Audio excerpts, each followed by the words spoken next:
ನಮಸ್ಕಾರ ಭಕ್ತರೇ. ಇವತ್ತು ಸುಕರ್ಮ ಯೋಗದ ಶನಿವಾರದ ಅನಂತ ಚತುರ್ದಶಿ. ಹಾಗಾಗಿ ಈ ಅನಂತ ಚತುರ್ದಶಿ ಅತ್ಯಂತ ಶಕ್ತಿಶಾಲಿಯಾಗಿದೆ. ಈ ಪಾವನ ದಿನ ನಾವು ಶ್ರೀ ಅನಂತ ಪದ್ಮನಾಭ ಅಷ್ಟೋತ್ತರ ಶತನಾಮಾವಳಿಯಿಂದ ತೆಗೆದುಕೊಂಡಿರುವ 2 ಸರಳ ಮಂತ್ರಗಳನ್ನು ಕೇಳೋಣ. ಈ ಮಂತ್ರವನ್ನು ಇಂದು ಭಕ್ತಿಯಿಂದ ಬೆಳಿಗ್ಗೆ ಹಾಗೂ ಸಂಜೆ 108 ಬಾರಿ ಕೇಳಿದರೆ ಎಷ್ಟೇ ದೊಡ್ಡ ಶನಿದೋಷವಿದ್ದರೂ ಅದು ಪರಿಹಾರವಾಗುತ್ತದೆ. ಲಕ್ಷ ಕೋಟಿ ಸಾಲವಿದ್ದರೂ ತೀರಿ ಹೋಗುತ್ತದೆ. ಇಚ್ಛಿತ ಫಲಗಳು ದೊರೆಯುತ್ತವೆ. ಧನಲಾಭವಾಗುತ್ತದೆ ಮತ್ತು ಕಷ್ಟ ದುಃಖಗಳು ನಾಶವಾಗುತ್ತವೆ. ಇಂದಿನ ಭಗವದ್ಗೀತೆಯ ಜ್ಞಾನ ಹೀಗಿದೆ. ಶ್ಲೋಕವು ಹೀಗಿದೆ: ಅಂತಕಾಲೇ ಚ ಮಾಮೇವ ಸ್ಮರನ್ ಮುಕ್ತ್ವಾ ಕಲೇವರಂ ಯಃ ಪ್ರಯಾತಿ ಸಮದ್ಭಾವಂ ಯಾತಿ ನಾಸ್ತ್ಯತ್ರ ಸಂಶಯಃ. ಈ ಶ್ಲೋಕದ ಅರ್ಥ ಹೀಗಿದೆ: ಅಂತ್ಯಕಾಲದಲ್ಲಿ ನನ್ನ ಸ್ಮರಣೆ ಮಾಡುತ್ತಾ ದೇಹ ಬಿಟ್ಟವನು ನನ್ನ ಸ್ವರೂಪವನ್ನೇ ಹೊಂದುತ್ತಾನೆ, ಇದರಲ್ಲಿ ಸಂಶಯವಿಲ್ಲ ಎಂದು. ಭಕ್ತರೇ, ನೀವು ಚಾನಲಿಗೆ ಹೊಸದಾಗಿ ಬಂದಿದ್ದರೆ ಚಾನಲನ್ನು ಸಬ್ಸ್ಕ್ರೈಬ್ ಮಾಡಿ, ಹತ್ತಿರ ಇರುವ ಬೆಲ್ ಬಟನ್ ಅನ್ನು ಒತ್ತಿ.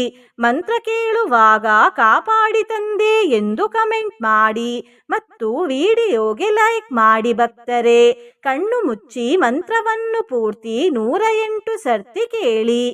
ಓಂ ಅನಂತಾಯ ನಮಃ.